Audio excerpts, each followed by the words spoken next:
Welcome to Emotionally Healthy Legacy. My name is Elizabeth, and I am a mom of 3 boys. My goal here is to educate you intentional ways that you can become an emotionally healthy mom. Ways that you can break destructive patterns that have been happening for years, and how you can leave an emotionally healthy legacy with your children. Hello, ladies. Welcome back to Emotionally Healthy Legacy podcast. In today's episode, I want to talk about how we can help our children organize their feelings.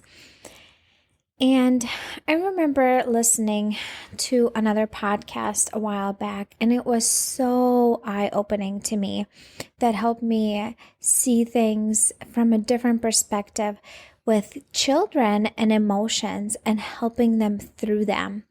So the example the lady gave in there, she's like, imagine you have, your 2-year-old and they were playing with a balloon and the balloon popped and now they're crying and they're, disappointed and upset about it.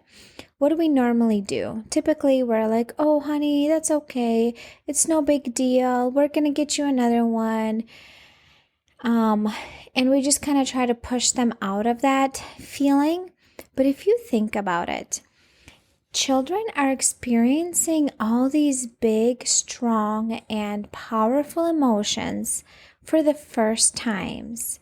Like when you think of your 9-month-old or a 1-year-old, they're experiencing a lot of feelings for the first time, feeling frustrated, feeling overwhelmed, feeling angry, experiencing loss, like experiencing disappointment.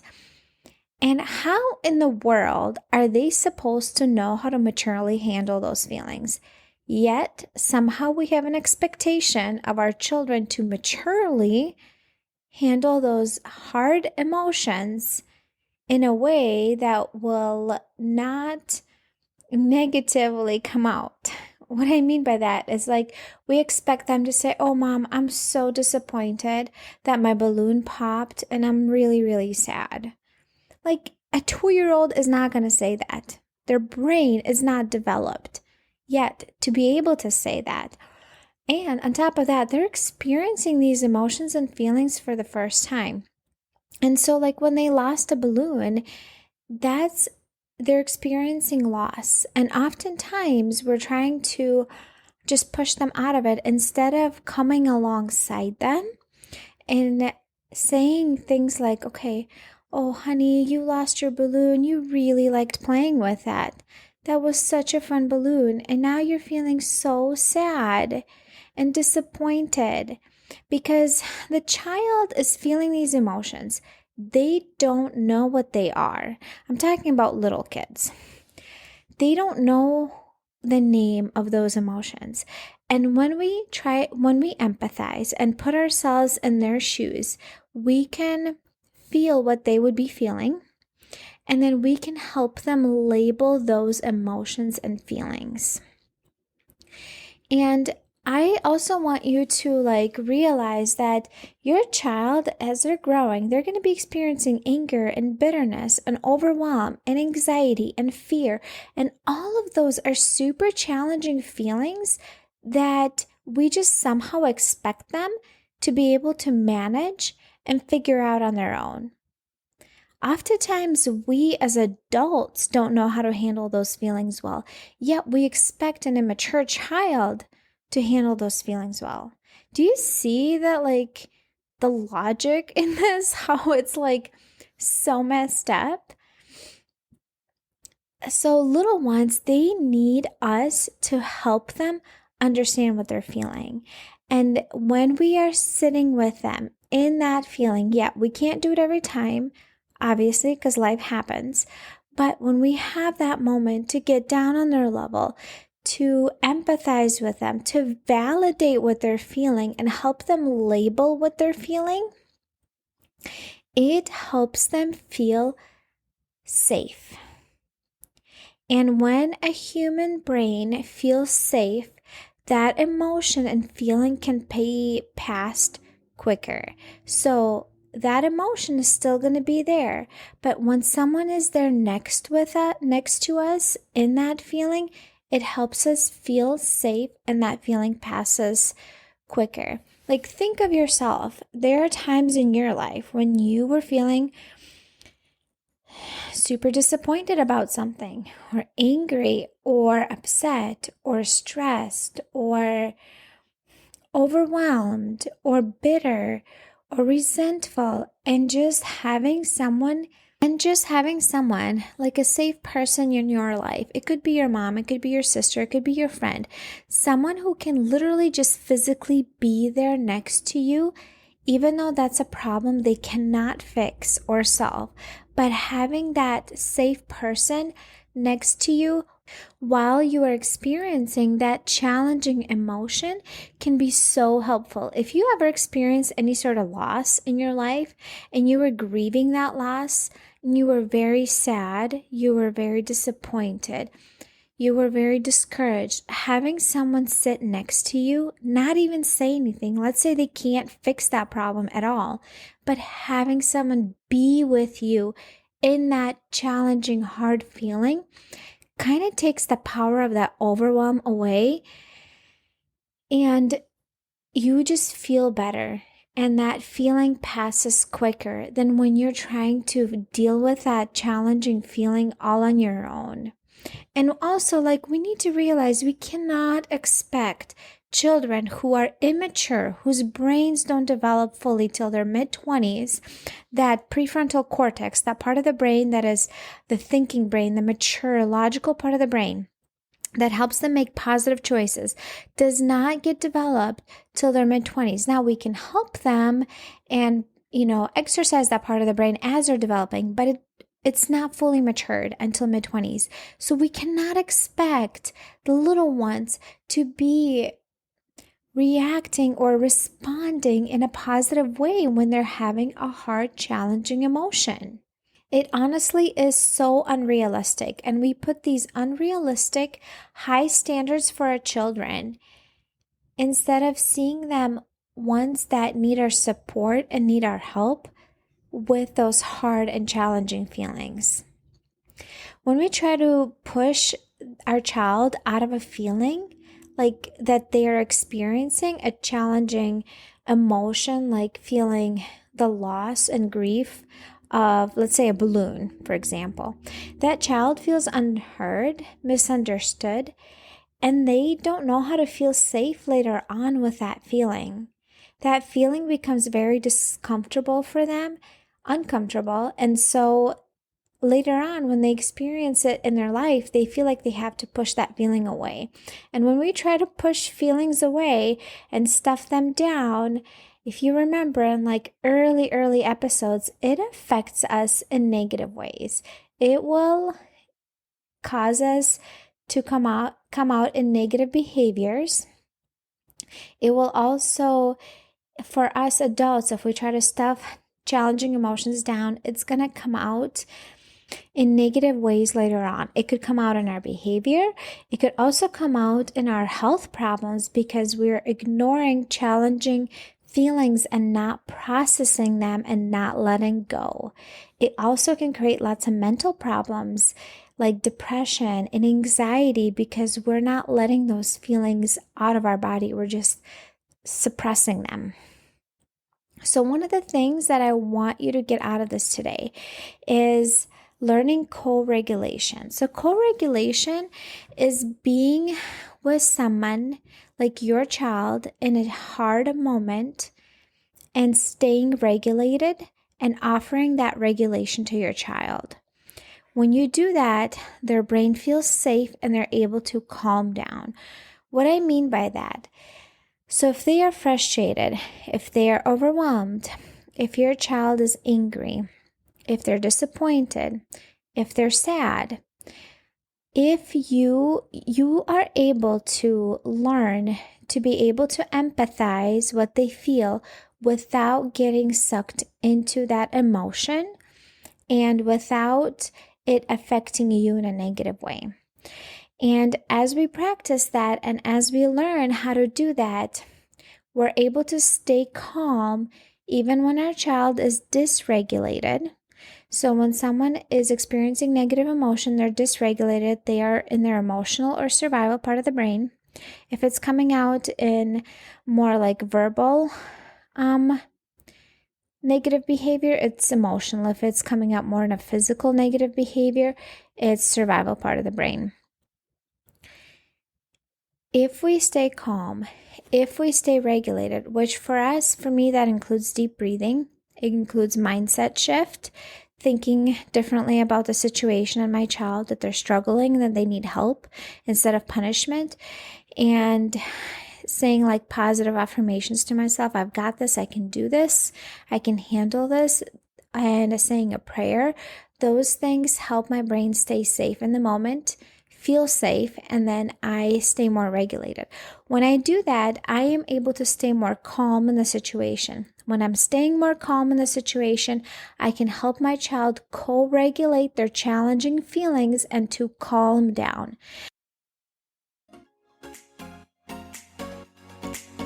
If you're a mom that struggles with handling her challenging emotions in a healthy way, listen up. I got a tool for you. If you go in the show notes of this podcast, you will see a link where you can sign up for a 5-day free mini course.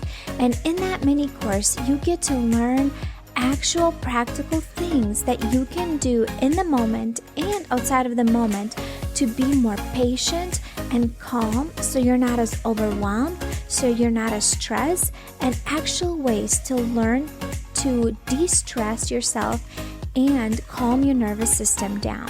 How often do we hear that we shouldn't react, we should respond? And the problem is, well, how? In the moment, I don't know how because I'm so overwhelmed and so triggered. In this mini course, you get to learn the how. I am so excited that I have these skills that I can share with you. So go in the show notes, click on the link, enter your email, and then you can start the 5-day free mini course. Have you ever been in an incident, like in a situation, let's say your spouse, I don't know, maybe like somebody else, when you have been feeling this intense big feeling and that safe person who was next to you had a calm energy and was able to stay calm in the situation and almost kind of like transferred on you and you were able to calm down? Well, that's co-regulation. It doesn't work as great with adults, but it works better with children because their brain needs to feel safe in order to regulate from the emotional part of the brain, from the survival to the emotional to the thinking part of the brain. They need to feel safe. And if you stay regulated and you don't say any threatening things, it helps their brain to stay safe and it helps them stay regulated and pass that feeling. And you're also allowing them to feel what they feel without suppressing it. You can empathize with them, you can validate it, and you can allow that feeling to be present without suppressing it. And when we validate the feeling, when we empathize with them, that helps them organize and understand what they're feeling, and that also allows them to learn the skill later on in life that this feeling is uncomfortable, but it's okay. It's a safe feeling, and I'm allowed to feel that feeling. And when we allow those feelings to come through us and pass through us without suppressing them, that's how they get out of our system and they don't get stuck inside of us. And that is part of being an emotionally healthy individual, learning how to feel those feelings that are uncomfortable and staying safe. And our children learn that is by us modeling that to them and being with them in those challenging emotions without suppressing them and forcing them to stop.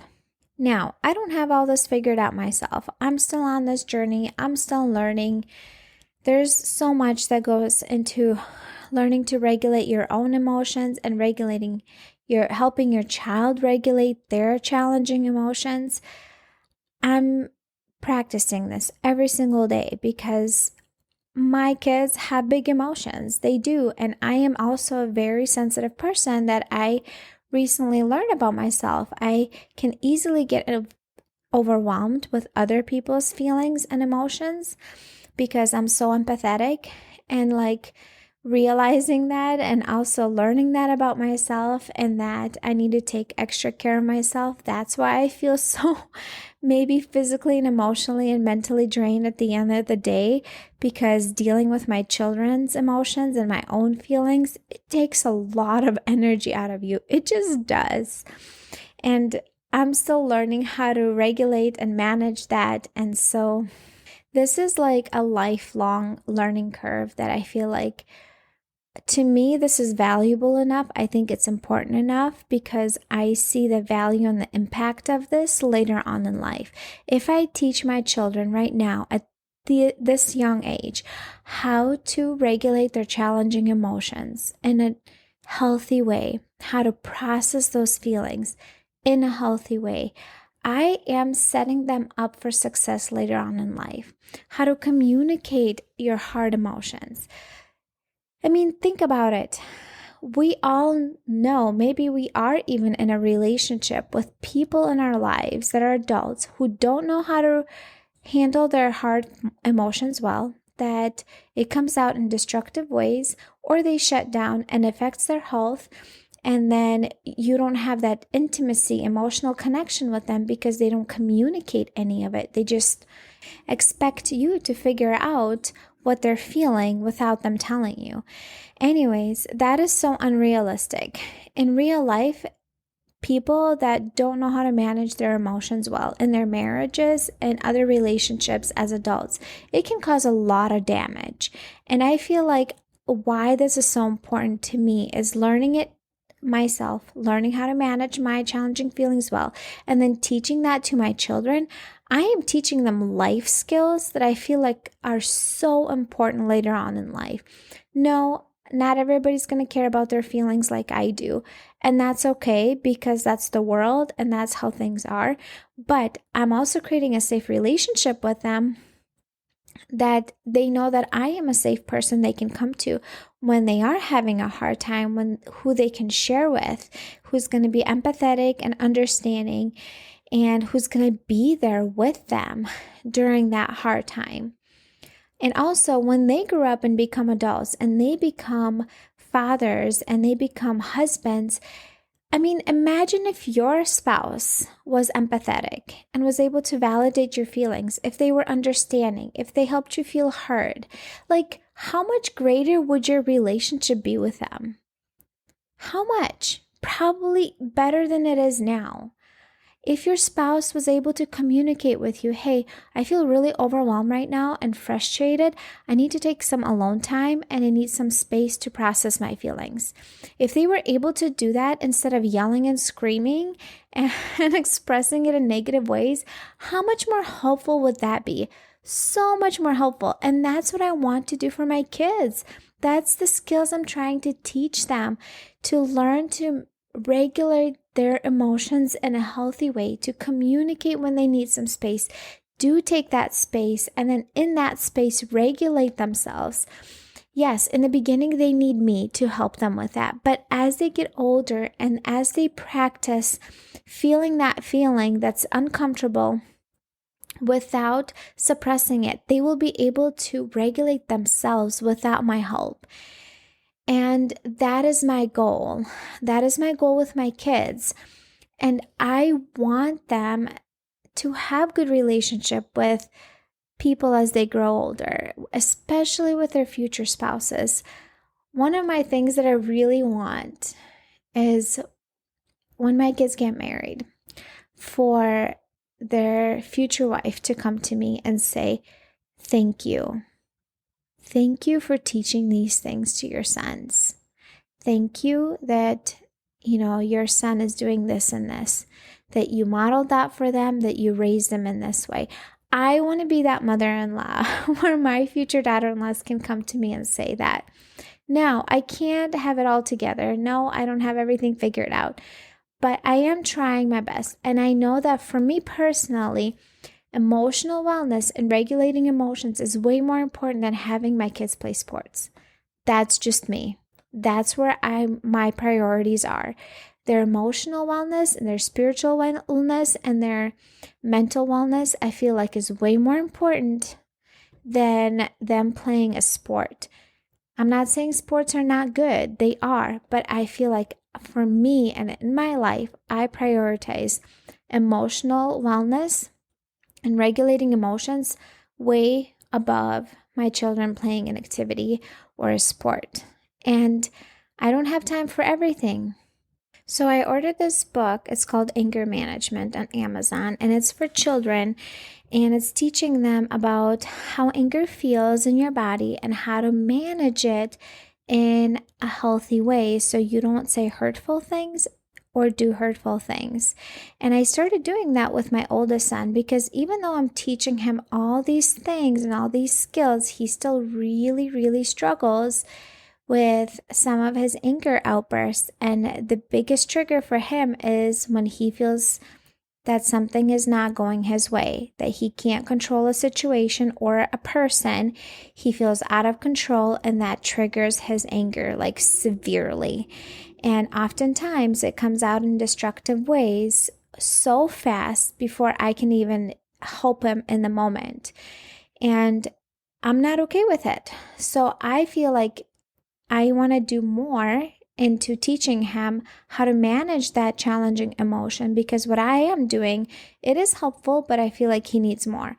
Okay, well, I'm investing my time, my evening time with him, half an hour at least every day after the other ones go to bed, where we go through that book and we do the assignments and fill them out. Now, if my child was playing a sport 4 times a week, I would not have the time or energy to put into this. So for me right now, I prioritize these things and emotional wellness above an activity in a sport, because I think it's an important skill for him later on in life.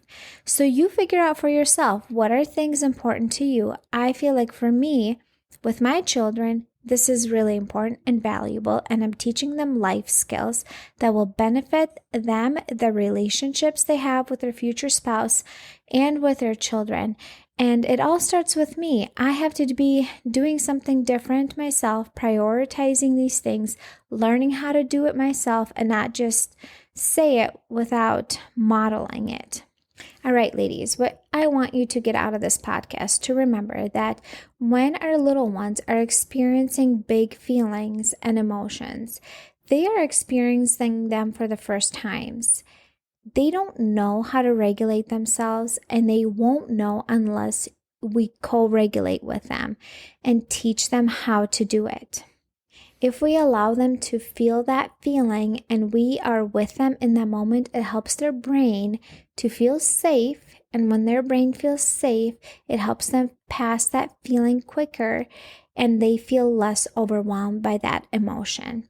Also, it teaches them that that emotion can be safe even though it's uncomfortable. When we help them label what they feel, it helps them learn the vocabulary of the words that they can use later on in life to express what they're feeling. And also, what do you value in life? Do you think this is an important skill for your kids to learn? And if you think so, okay, what are you going to do about it? What is it that you're going to do to help your children learn to manage and control their challenging emotions in a healthy way? If you want to learn more, let me know and reach out to me. I'd love to get in contact with you. I'd love to hear from you. Anyways, ladies, you have a wonderful day. Bye.